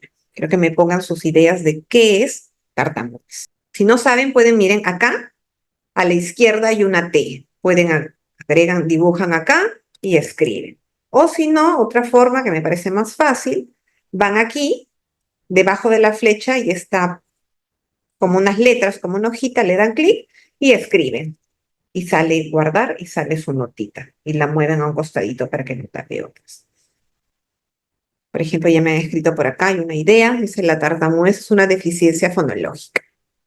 ¿Qué más? ¿Qué más creen? ¿Qué nociones, qué ideas tienen? Y si se les complica, lo pueden escribir por el chat también. Lo puedes escribir por el chat, Kelly, si es que no puedes escribir por aquí. Repetir palabras, ok. Voy a copiarlo por acá. Muy bien, por ahí están escribiendo ya. Ok, los que están escribiendo lo voy a pasar por acá también. Muy bien. A ver, ya tenemos por acá 5 opiniones. 6 con la que acaban de escribir. Voy a copiarla también. Muy bien. Entonces, con estas 6 ideas vamos haciendo una definición. ¿Qué nos dicen por acá? A ver, la última. Listo. ¿Qué es la tartamudez? Escuchamos. Es una interferencia al momento de pronunciar. ¿Ok? Porque es precisamente lo que hemos visto, ¿verdad? Esta ya la leímos. La que hemos visto en el video de James, no sé si es James o es James Rodríguez, ¿verdad? El futbolista, que vemos que efectivamente eso es lo que pasa con su habla. Hay una interferencia al momento de hablar. ¿Qué más? Es repetir palabras, ¿ok? Hemos visto que repite algunas palabras. ¿Qué más? Nos dicen por acá. Son espasmos que suceden por una mala respiración unas veces, ¿ok? ¿Qué más vemos? Son problemas de pronunciación. Podría ser un trastorno del habla o del lenguaje. ¿Qué más? Es un trastorno del habla donde se repiten los sonidos. Mira, acá vamos juntando dos que siguen la misma noción. Son dificultades de integrar los sonidos de una palabra. Creo que generalmente al inicio de la misma. Acá hay otra. A mi parecer, se da a raíz de un evento emocional traumático. ¿Ok? Más tenemos. Es la repetición de los sonidos, sílabas que no permiten expresar en forma clara el mensaje que la persona quiere decir. ¿Ok? Dificultad con la fluidez y la continuidad del habla. Otro más, la tartamudez es una deficiencia fonológica. Y acá hay otra más, conocida como disfemia. Es un trastorno del habla que causa interrupciones en la fluidez. Muy bien. Todo esto que me han mencionado hace referencia básicamente a dos aspectos. Uno, a cómo se da la producción del habla, ¿verdad? Y dos, a que esta producción no se da de manera continua, que hay interrupciones. Esas interrupciones pueden ser de diversos tipos, ¿no? Pero como ha mencionado por aquí, de las repeticiones. Y efectivamente, varios de los aspectos que me mencionan son los que hemos podido ver en el habla de esta persona, ¿no? De este jugador. Ahí está la diapositiva. Ahí está. La tartamudez. Okay. Antes de comenzar a definirla, vamos aclarando algunos puntos. Y ustedes me han mencionado por acá, ¿no? Me han mencionado la palabra disfemia. Cuando hablamos de tartamudez, ya. Cuando hablamos de tartamudez, nos surge también la siguiente interrogante. O sea, ¿cuál es el término adecuado? Tartamudez es el término adecuado. Para algunas personas la palabra tartamudez suena fuerte, ¿verdad? Como que puede sonar un poco tosca, un poco disruptiva quizás. Por otro lado, se hace referencia a otros términos también, que incluso ustedes los han mencionado en estos ejemplos que hemos descrito acá. ¿Debo hablar de tartamudez o debo hacer referencia a otros términos como disfemia, espasmofenia o disfluencias? ¿Cuál es el punto adecuado? ¿Cuál es el término adecuado para hacer referencia a estas dificultades que se pueden presentar en el habla? Entonces, vamos teniendo en cuenta que cuando hablamos de disfemia, hablamos de un término que se utilizó en el manual diagnóstico de hace algunos años, que se utilizó también años, varios ya, bastantes años atrás, precisamente para caracterizar todo lo que pasa en el habla de una persona cuando está tartamudeando, efectivamente. Sin embargo, el término disfemia no es una traducción exacta. La palabra tartamudez, cuando hablamos de las referencias que tenemos a nivel teórico, nos estamos guiando de referencias de países donde ya se han realizado bastante estudio, bastante seguimiento, ¿no? Hay mucho marco teórico al respecto. En inglés, las primeras evidencias que se encuentran de esto están con las palabras stuttering del inglés o el stammering, ¿ok? Del alemán, y la traducción de estas no es disfemia. La traducción a nuestro idioma corresponde a tartamudez. Ese es un primer punto. Entonces, si nosotros vamos a Internet y buscamos información con el término disfemia, vamos a encontrar información, sí, pero información que no está actualizada. Entonces, podemos caer en el error de seguir guiándonos de algunos aspectos teóricos que ya no son válidos y no son vigentes actualmente. Entonces, por allí hay que tener cuidado. Otro punto importante, ¿qué es espasmofemia? Espasmofemia es un término, también ya bastante antiguo, que se utilizaba para caracterizar lo que pasaba cuando una persona estaba tartamudeando. Era un tipo, entre comillas, de tartamudez que describía a personas que tenían espasmos motores o espasmos físicos cuando estaba hablando. En el video, por ejemplo, que hemos visto de este jugador de fútbol, sí se evidencian esos, entre comillas, espasmos. Sí se ve, ¿no? Que hay momentos como que cierra los ojos, hay ciertos movimientos, hay ciertas conductas motoras que te indican que hay una especie de espasmo, ¿ok? Sin embargo, no todas las personas que tartamudean evidencian esto. Algunas personas no tienen muchos movimientos a nivel motor que evidencien esta tensión que ocurre en su cuerpo cuando hablan. Algunas ni siquiera lo hacen. O lo hacen tan leve que al ojo común de una persona que no es especialista en el área no lo nota, no se evidencia. O a nivel motor, las disrupciones de su habla son tan leves, leves no, son tan, claro, son tan leves que no se nota que está tartamudeando. Muchas veces solamente lo identifican los familiares, la misma persona o un especialista, pero el resto no lo nota. Entonces, llamarle espasmofemia tartamudez nos hace incurrir en el error de sacar del diagnóstico a algunas personas que no presenten los llamados espasmos de manera tan evidente. Por ende, no sería adecuado utilizar este término.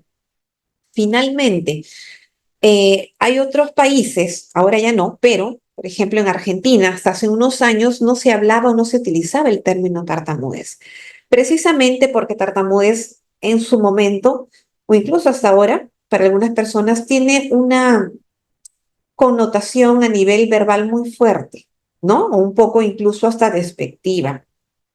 Al cargar esta palabra con tanto estigma, se optó por el término disfluencias, porque disfluencias hace referencia a precisamente las rupturas que hay en el habla. Entonces sonaba mucho más amable. Por ende, en Argentina durante muchos años se utilizó la palabra disfluencias para caracterizar a la tartamudez. Sin embargo, ese término también es impreciso. ¿Por qué? Porque todas las personas presentamos disfluencias en nuestra habla, ¿ok? Yo, durante todo este curso que vengo dándoles, durante estas 3 clases, en algún momento he tenido ciertas disfluencias cortas en mi habla, pero luego he seguido hablando porque no soy una persona que tartamudea. Entonces las disfluencias son comunes, todas las personas las tenemos en nuestra habla.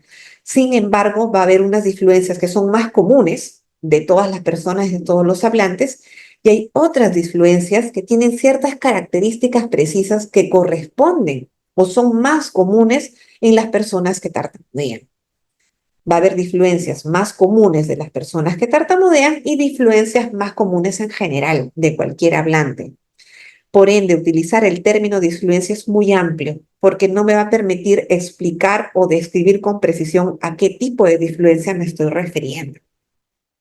Por ello es que actualmente se utiliza la palabra tartamudez. Es lo que más está a la vigencia, es lo que está más a la vanguardia en esta área. Referirnos a cualquiera de los otros términos puede resultar impreciso, por ejemplo, en el término de espasmofemia o disfluencia, o ya es desfasado en lo que corresponde a disfemia. Sin embargo, dependiendo, hay personas que todavía lo utilizan porque en cierto manual diagnóstico todavía corresponde como disfemia. Sin embargo, en la actualización lo que debería utilizarse es el término tartamudez.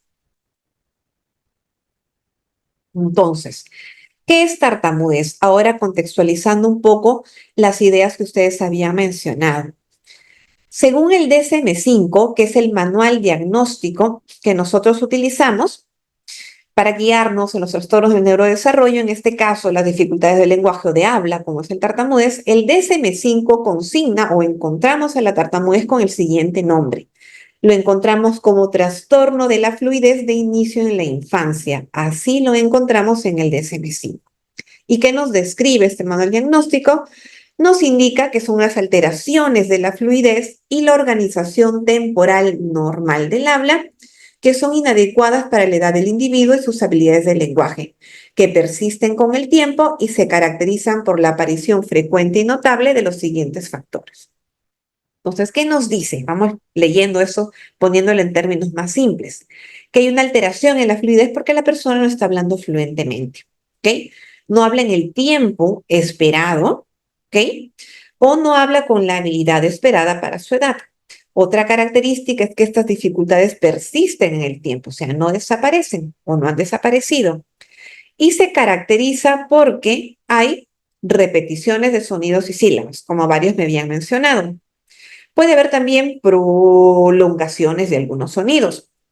Puede haber palabras fragmentadas, como que se cortan. Puede haber bloqueos, que se bloquea la persona y luego sale el sonido con fuerza. Puede haber circunloquios porque la persona como que le comienza a dar vuelta a algo y no termina de decirlo. Palabras producidas con exceso de tensión física, que hace referencia un poco a los espasmos que se mencionaban, o repeticiones de palabras monosilábicas completas. El sí, sí, sí, sí, sí quería decir eso, ¿no? También es una característica de la tartamudez. Dentro de esto que hemos mencionado hay tres aspectos fundamentales, o mejor dicho, tres aspectos más comunes en la tartamudez. Tenemos las repeticiones, las prolongaciones y los bloqueos. Cuando hablamos de repeticiones, van a ser, valga la redundancia, esas repeticiones que se dan dentro de estructuras pequeñas. Ojo con esto. Las repeticiones que corresponden a la tartamudez se caracterizan porque sus repeticiones se dan dentro de un segmento pequeño. Y recuerden que en las clases anteriores hemos hablado de estos segmentos pequeños y segmentos un poco más grandes. Una palabra de varias sílabas es un segmento un poco más grande. Una oración de todas maneras es un segmento grande. Un segmento pequeño corresponde, por ejemplo, a una sílaba, porque es una estructura pequeña dentro de una palabra, corresponde a un sonido aislado como tal. Entonces, si decimos que las repeticiones que caracterizan a la tartamudez se dan dentro de segmentos pequeños, vamos a darnos cuenta que podemos encontrar repeticiones de sílabas. Por ejemplo, yo digo, mañana me voy al banco. Estoy teniendo una repetición característica de la tartamudez porque estoy repitiendo la sílaba ma dentro de la palabra mañana. Es un segmento corto. Si yo digo, ayer fuimos al cine, también estoy teniendo una repetición característica de la tartamudez, que estoy repitiendo el sonido de la F, ¿no? Fuimos al cine. Si yo repito una palabra monosilábica, es decir, una palabra que tiene una sola sílaba, también es un segmento pequeño. Porque si bien es cierto, es una palabra solo de una sílaba. Y eso la convierte en un segmento corto, un segmento pequeño. Y cuando yo digo, yo me llamo Diana, también estoy teniendo una repetición característica de la tartamudez. Las repeticiones que caracterizan a la tartamudez son estas, porque se dan en segmentos pequeños. ¿Ya? Por otro lado, tenemos las prolongaciones, que es cuando extendemos un sonido más de lo usual. tiene una prolongación más amplia de la esperada. Si yo digo, mañana tengo que despertarme, esa M la estoy prolongando demasiado, ¿no? Hay una duración específica, que es distinto a que yo diga, mañana me voy al cine, más corto. Pero si yo digo, mañana me voy al cine, estoy extendiendo demasiado el sonido. Y esa extensión se denomina prolongación, también es característica de la tartamudez. Otro ejemplo, ¿sabes a qué hora juega Perú? También es una característica de una prolongación. Y finalmente tengo a los bloqueos. Los bloqueos es un corte o una parada abrupta cuando voy a producir un sonido. Por lo general, cuando se da un bloqueo, claro, por lo general viene acompañado de tensión física. No siempre, pero muchas veces hay algún grado de tensión física que puede ser muy leve, como cerrar levemente los ojos, o puede ser tan fuerte que ves movimientos que resultan disruptivos a nivel visual porque no son esperados dentro del ¿okay? Generalmente no siempre, pero generalmente se va a dar en estos sonidos que son un poco más fuertes, más explosivos, más oclusivos, como por ejemplo me llamo Carla, ¿no? O ya salí del trabajo. Esto corresponde a un bloqueo. Y estas tres características que les he mencionado son, valga la redundancia, características de un habla tartamudeada. Muy bien. ¿Alguna consulta hasta esta parte? ¿No hay? Ok. Hasta aquí nos quedamos hoy. Ya en la próxima clase, que correspondería a la última clase, el 28, sábado 28, a la última clase de este módulo, estaríamos cerrando con lo que es el contenido de tartamudez. Vamos a ver bastantes aspectos teóricos que son sumamente importantes para identificar la tartamudez, para saber cuándo hacer una derivación para esta intervención. Y vamos a ver también algunas pautas de manejo dentro del aula. Tengan en cuenta que no cualquier persona y no cualquier terapeuta de lenguaje puede evaluar o intervenir tartamudez. Tartamudez es un área sumamente especializada dentro del habla. ¿Okay? Dentro del habla tenemos el área de voz, en fin, ¿no? El área de fluencia. Y no cualquiera puede intervenirlo. Hay que hacer no solo basta con ser terapeuta de lenguaje, hay que especializarse adicionalmente a ello para intervenir en tartamudez, ¿no? Entonces, no vamos a ver evaluación, no vamos a ver intervención como tal, pero sí vamos a ver pautas de manejo, ¿okay? Y conocimiento de cuáles son los modelos de intervención para que conozcan cómo se da la terapia de manera general. Y bueno, estaríamos cerrando la clase número 3 con esto y la próxima sería nuestra última clase. Si tienen consultas, los escucho, si no, daríamos por finalizado la clase. Quedo atento a sus consultas. Bien, en vista que no hay consultas, no han quedado dudas en esta clase. Damos por finalizada la clase y ya nos vemos el próximo sábado. Muchas gracias y hasta el 28. Nos vemos. Chao. Muchas gracias. Buenas noches. Chao. Gracias. Hasta luego, mis. Hasta luego. Gracias. Muchas bendiciones.